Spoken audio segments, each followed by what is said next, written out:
Assalamualaikum warahmatullahi wabarakatuh. Hai semuanya, ketemu lagi di podcast Lombok Pos. Dan kali ini bintang tamu saya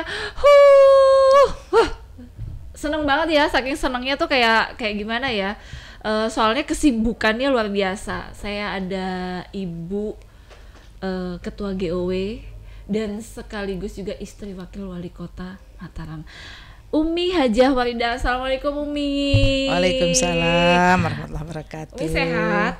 Alhamdulillah sehat ya sampai bisa kesini. Aduh, ya. senangnya deh. Kayak saya bilang tadi, Alhamdulillah. senang banget bisa ketemu sama Umi di tengah kesibukannya pasti yang padat banget. Terima kasih udah dijadwalkan untuk sempet kesini. Sama-sama. Iya.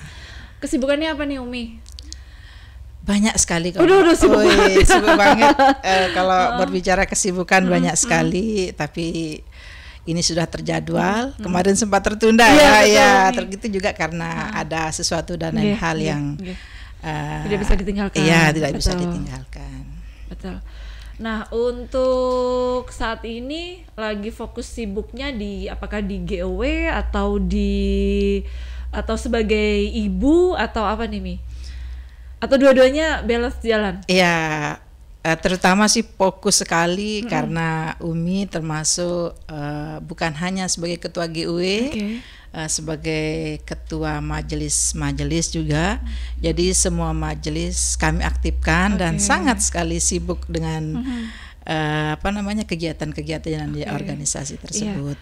Nah, fokusnya tentunya di ini saat ini fokus GUW karena sebentar lagi kita akan mengadakan perayaan Hari Ibu. Nah, itu ini sedang sibuk-sibuknya. Iya. Ulang tahunnya semua ibu ya. Hari Ibu biasa gitu. Nah, ngomongin soal GOW nih Umi, mungkin banyak juga masyarakat kita yang belum paham sih GOW itu apa sih. Mungkin yang awam hanya sekumpulan ibu-ibu gitu kan kadang gitu, tapi nggak tahu sebetulnya kegiatannya tuh apa atau apa aja sih. Apa kan nggak cuman misalnya kumpul-kumpul yang pastinya kumpul-kumpulnya tuh punya manfaat untuk orang banyak pasti seperti itu. Kalau GOW seperti apa Umi?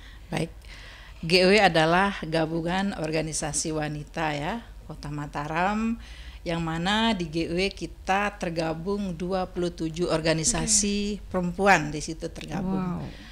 Kegiatan-kegiatannya seperti organisasi yang lain, ada bidang pendidikan, bidang organisasi, bidang ekonomi, bidang kesehatan, ada terkumpul di situ. Kalau saat ini kita fokus di kesehatan, yang sebagaimana kita ketahui bersama bahwa angka stunting yang memang menjadi persoalan kita saat ini. Jadi fokusnya di situ saat ini. Ya, itu bidang kesehatan. Iya. Nah, ngomongin mumpung udah bahas soal stunting nih Umi, apa sih yang coba dilakukan ataupun sudah dilakukan oleh GOW terkait angka stunting ini? Kan kalau nggak salah saya dapat ininya, Pemkot Mataram itu menargetkan mampu menurunkan angka stunting di bawah 14% di tahun 2024. Nah, peran GOW itu seperti apa Umi? Ya, peran GOW untuk menurunkan angka stunting banyak sih sebenarnya peran yang kami lakukan.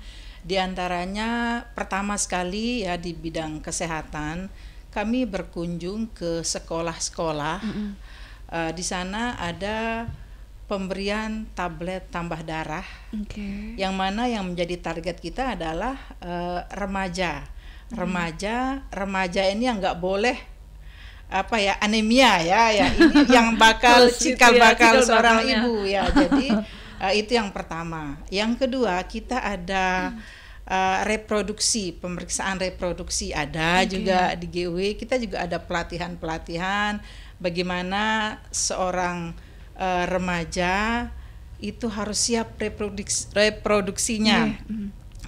Bagaimana caranya? Tentu kita mengarahkan pertama tadi bukan hanya memberi tablet tambah darah, kita itu malah mengontrol, menyaksikan bahwa benar-benar vitamin itu sudah masuk. Ya, seperti itu kita betul-betul beri dipastikan perhatikan ya.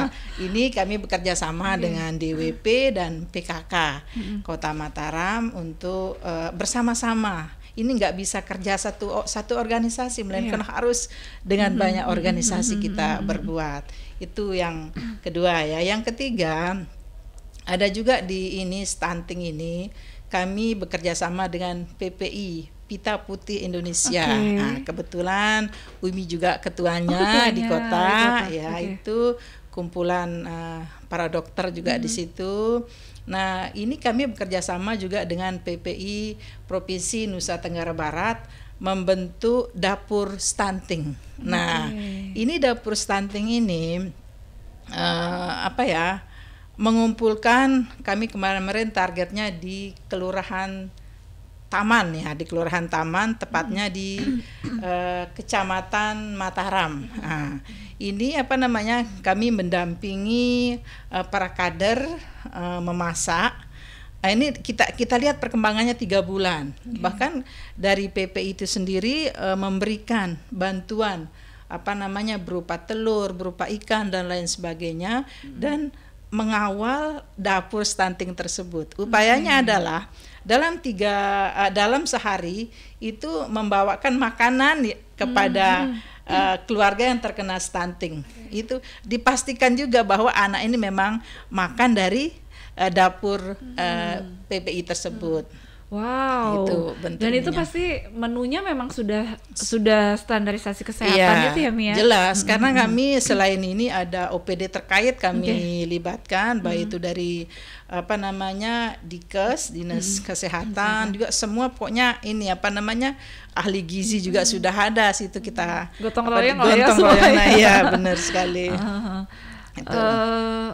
Kalau nggak stunting boleh dikasih makan juga kami. Itu kayaknya tim saya butuh ini ya.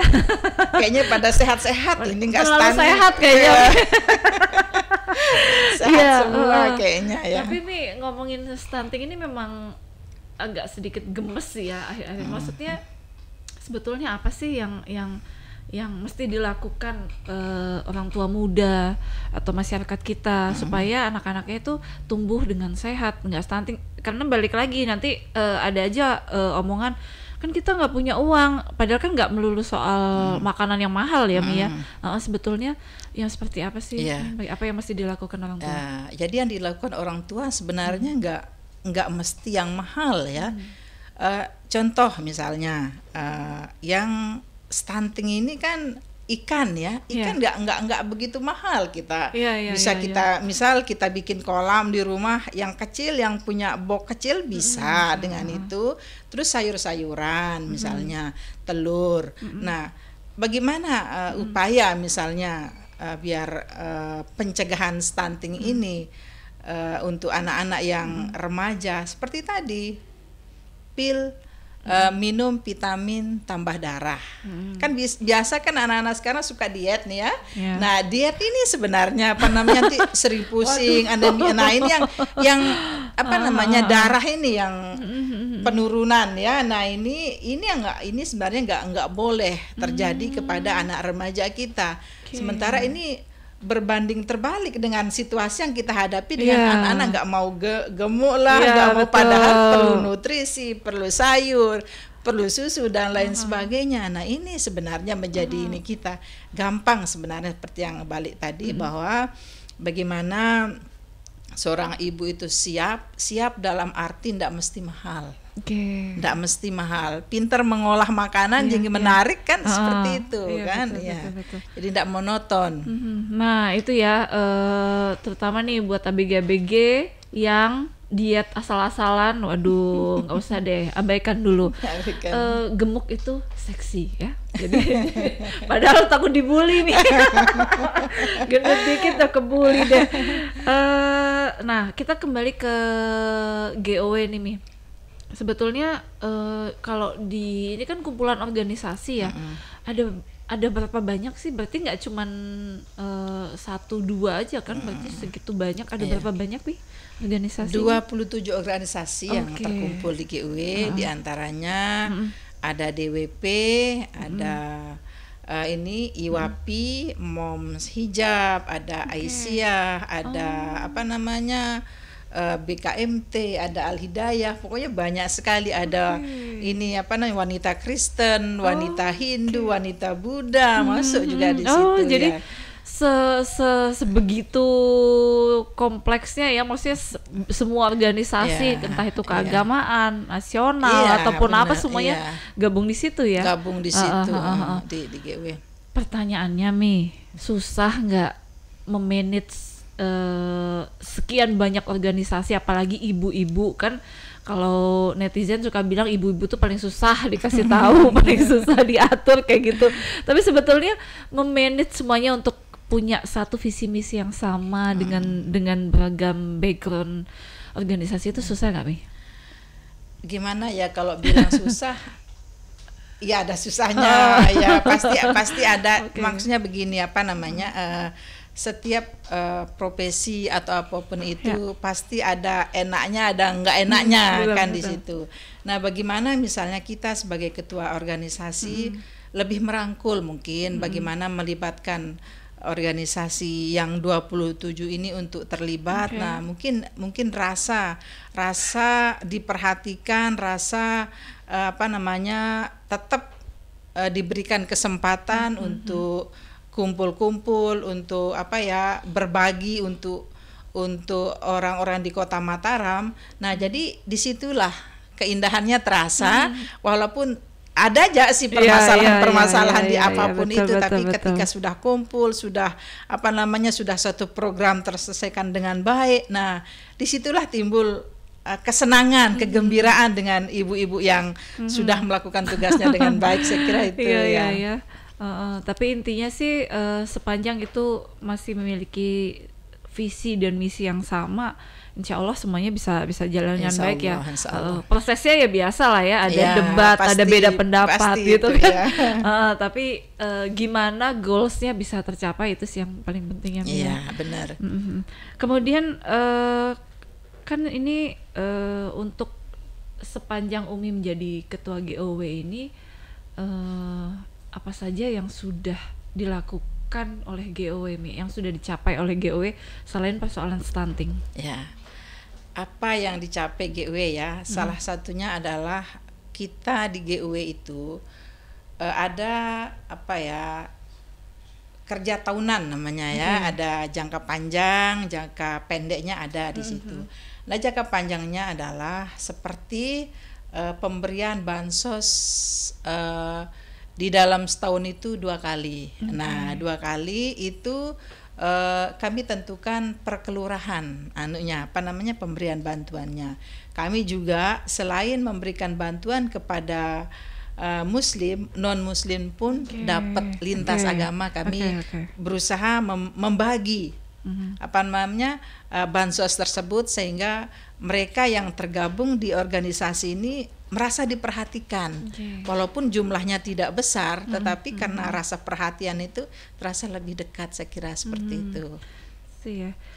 Nah, jadi kan kemudian ada beberapa hal ataupun mungkin yang masih akan dicapai oleh GOW ke depannya nih, yang kayaknya paling ini nih, paling deket nih bakal ngapain nih GOW? Nah, dalam waktu dekat ini sudah pertama akan melakukan pelatihan ekoenzim. Rencana hari Rabu ini kami pelatihan ekoenzim jilid kedua, beberapa bulan yang lalu sudah, dan ini terasa sekali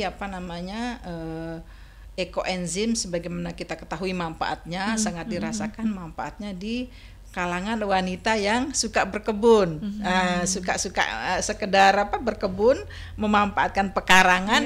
Disitulah ekoenzim ini bermanfaat untuk mereka. Itu yang pertama. Yang kedua, rencana sebelum bulan Desember atau nanti walaupun bulan Desember akan mengadakan bansos. Ini juga kami dua lokasi juga melibatkan lintas agama juga masuk di sini ya. Nah, untuk yang dapat bansos, nah tetap ya kalau bantuan itu harus detail. Kalau yang dapat bansos ini itu siapa Mi? tentu yang kurang mampu, mampu, dan kami juga bukan hanya memberikan bansos asal-asalan.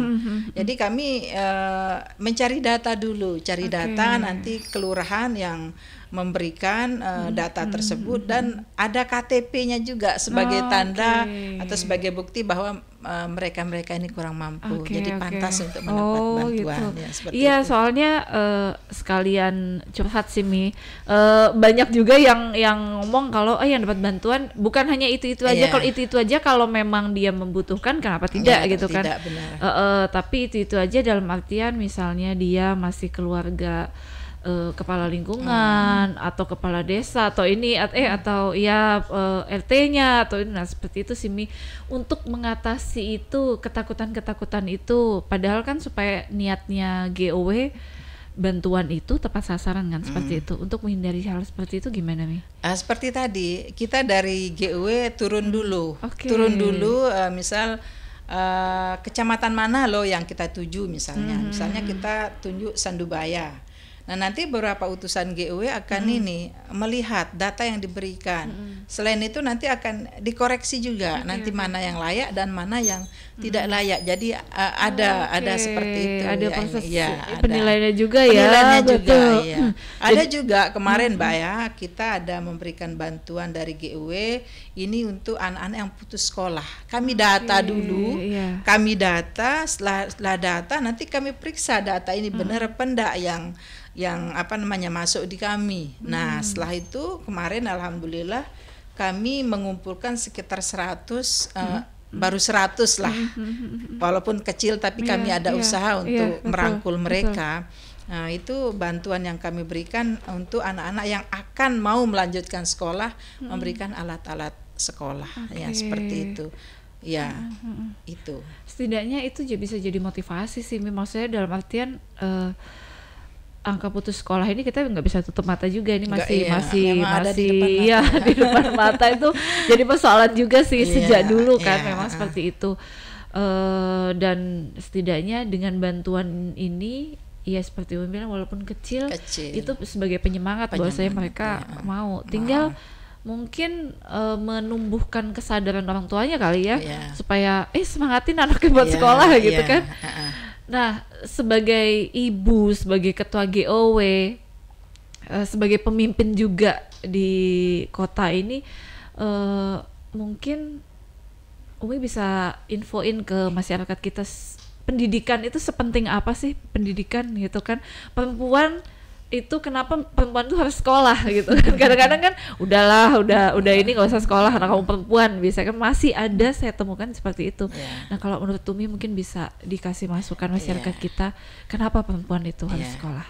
Kenapa perempuan mesti sekolah ya? Pertama, ilmu ya. Seorang perempuan, laki sama perempuan sebenarnya sama saja membutuhkan ilmu. Ketika seorang perempuan misal ogah-ogahan tidak mau sekolah, atau taruhlah tidak mau belajar ya, tidak mesti misal belajar itu melalui sekolah kan, bisa belajar di mana saja. Nah, ini akan menimbulkan keterbelakangan pada perempuan tersebut.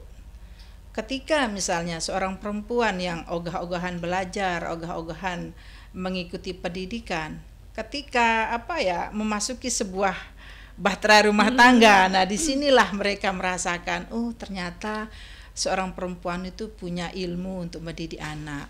Seorang perempuan itu harus sehat, sehat zahir dan batin, dalam arti punya ilmu agama juga, kan belajar juga itu. Secara batin artinya punya keterampilan. Ketika seorang perempuan punya keterampilan, ketika seorang perempuan mempunyai keterampilan, nah disitulah akan terlihat bahwa inilah perempuan cerdas yang sesungguhnya. Jadi anak-anaknya bisa tertangani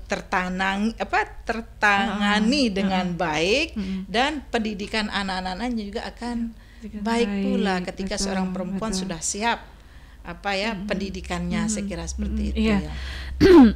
Dan itu juga mental, ketika mental perempuan sudah siap itu seperti Umi bilang, pendidikannya bagus, pendidikannya baik maksud saya, itu juga yang akan mencetak anak-anak yang baik dan sehat ya. Dan itu juga bisa salah satu hal untuk bisa meminimalisir angka stunting tadi ya. Benar. Ya Umi ya. Tapi kenapa sih kalau balik ke stunting lagi nih, saya masih agak kepo soalnya. Masalah di kota ini, setelah Umi turun ke lapangan, komunikasi dengan masyarakat kita, persoalannya tuh di apa sih? Mereka belum paham tentang makanan yang sehat atau seperti apa, Mi? Gini juga, sebenarnya paham kalau kita bicara tentang paham, tapi sekarang kita dihadapkan pada makanan ringan yang sedang banjir. Nah, ini sebenarnya salah satu yang yang menyebabkan kita misalnya yang taruhlah para kader yang dihadapi di lapangan. Misalnya ada pengaduan seorang ibu, kita tanya, loh ibunya gemuk kok anaknya kurus. Iya, sering banget gitu. Iya, kok bisa ini? Bukan hanya kurus, tapi udah masuk ke angka stunting. Kenapa bisa begini? Ini padahal beberapa orang kita tanya, jawabnya enteng saja. Dia enggak mau makan kalau tidak sama makanan ringan. Dikasih makan nasi tetapi lauknya pakai makanan ringan. Nah ini sebenarnya itu menjadi ini kita di ini. Itu yang pertama. Terus yang kedua yang kita hadapi juga yang di lapangan, kadang seorang orang tua itu terlalu menurutkan keinginan anaknya. Ndak berpikir ini sehat ndak untuk anak saya. Itu sering kita temui. Ini sehat nggak? Tadinya anaknya ndak mau makan telur misalnya sama sayur. Paling tidak kalau kita sebagai orang tua sadar akan kesehatan mereka, kita olah kan, bagaimana memanage ini mengkreasikan makanan biar menarik, biar anak ini mau makan sayur dibikin apa kan begitu seharusnya seperti itu. Nah ini yang kesadaran seperti ini yang masih perlu kita tumbuh kembangkan di masyarakat kita seperti itu saya melihatnya. Iya sih, susah juga ya. Jadi ibaratnya sama-sama kekeh ya orang tua, mungkin udahlah timbang dia nggak mau makan sama sekali gitu ya. Kan padahal yang dimakan juga nggak sehat gitu kan. Iya, seperti itu sudah yang problem kita.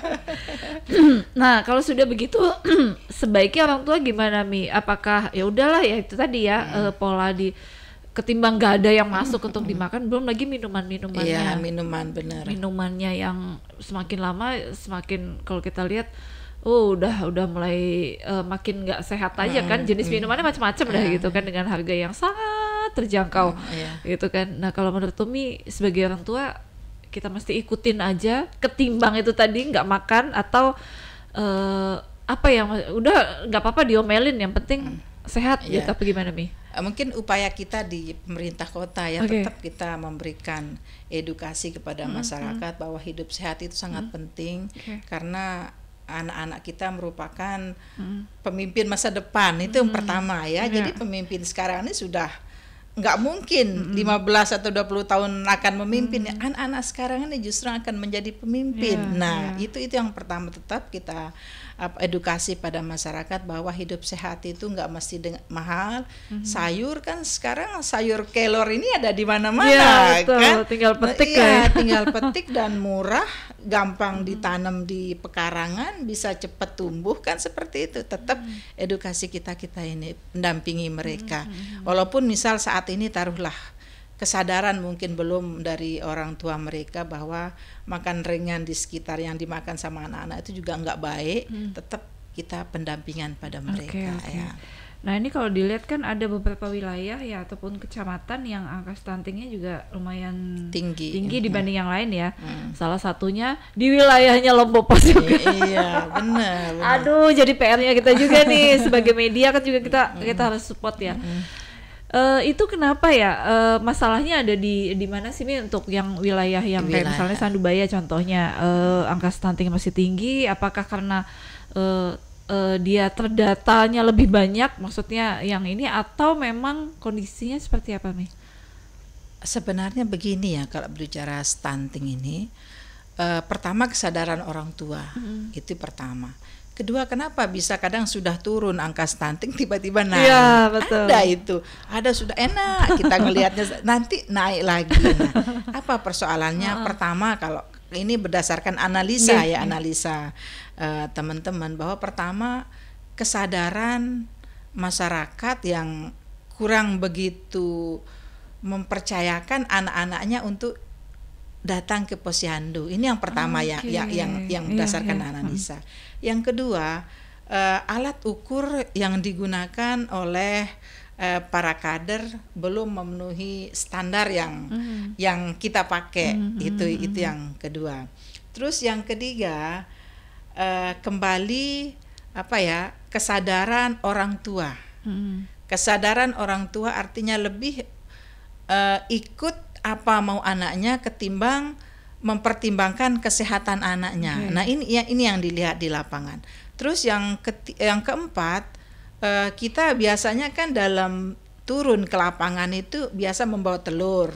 Telur kita bawa banyak untuk menurunkan angka ini. Apa yang terjadi? Kadang bukan anaknya yang mengkonsumsi telur, malah orang tuanya. Alasannya apa?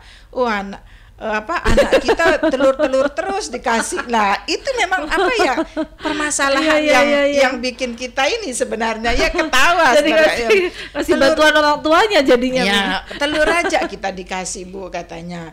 Yang lain dong, katanya. Nah, seperti ini, telur aja. Terus kenapa nggak diolah telur ini biar menarik? Nah, artinya kan ada yang sekarang buka YouTube, gimana kan betul. Gampang sekali sekarang karena teknologi ini kan gampang sekali bagaimana mengolah makanan itu menjadi makanan yang menarik dan bergizi kan seperti itu. Nah, itu sudah yang menjadi persoalan kita sebenarnya setelah ke lapangan. Iya, berarti kesadaran masyarakat kita juga masih bisa dibilang masih ada beberapa masyarakat yang kesadarannya belum juga ini masih nganggap gampang badan kecil anak nanti juga kalau udah gede bisa gemuk, bisa seperti itu ya, padahal itu sejak dini mesti ya.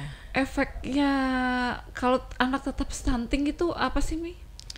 Nah, ini yang menjadi sebenarnya yang dikhawatirkan oleh kita sebagai pemangku pemerintah di Kota Mataram ini, terutama dari segi kecerdasan.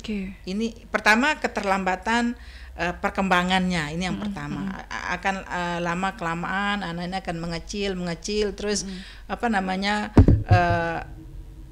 virus akan lebih mudah masuk karena ketahanan tubuh mereka ini kurang gizi lah, kurang protein lah. Nah, ini yang pertama. Yang kedua, kecerdasan anak ini, karena kita di beberapa tahun kan mencanangkan menjadi generasi emas kan, Indonesia ini sudah menjadi generasi emas. Bagaimana kita bisa mencapai generasi emas ini kalau anak-anak kita masih keterbelakangan mental, dalam arti kesiapan mereka untuk beberapa tahun yang akan datang dengan kondisi gizi yang saat ini buruk kan seperti itu. Nah, tentu anak-anak yang akan menjadi generasi emas, anak yang sehat, anak yang ndak mesti mampu di sini kan, anak yang sehat itu yang menjadi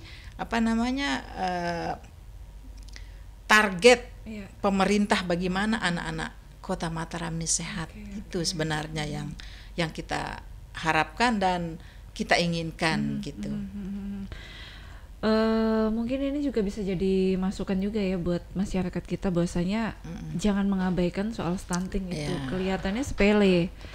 Cuman masalah badannya doang, berat badan doang gitu kan, padahal nggak sesepele itu ya. Benar. Sebetulnya masih banyak sekali ya. Nah, satu lagi mungkin Umi, mungkin ada yang pengen disampaikan untuk masyarakat kita, himbauan kepada masyarakat kita terkait mungkin soal stunting atau pola hidup yang sehat. Monggo silahkan.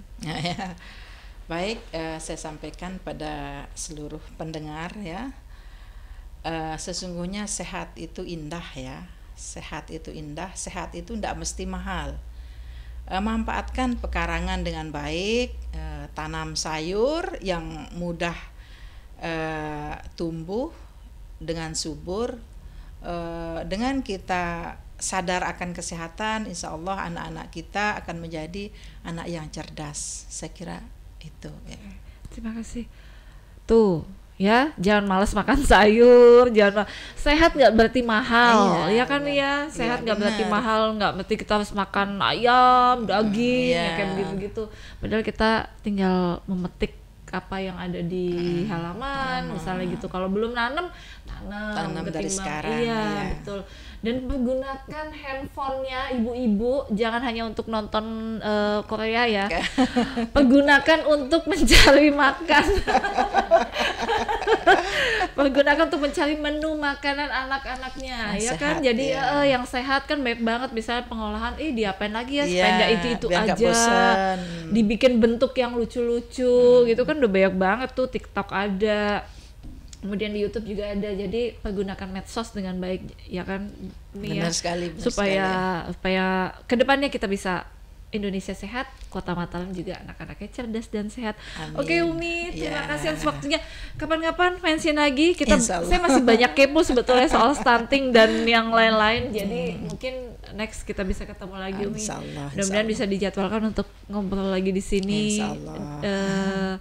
Lebih banyak lagi kita mengulas soal stunting. Oke, kalau gitu dari studio pamit, saya Nancy, sampai ketemu di lain waktu. Dadah, assalamualaikum.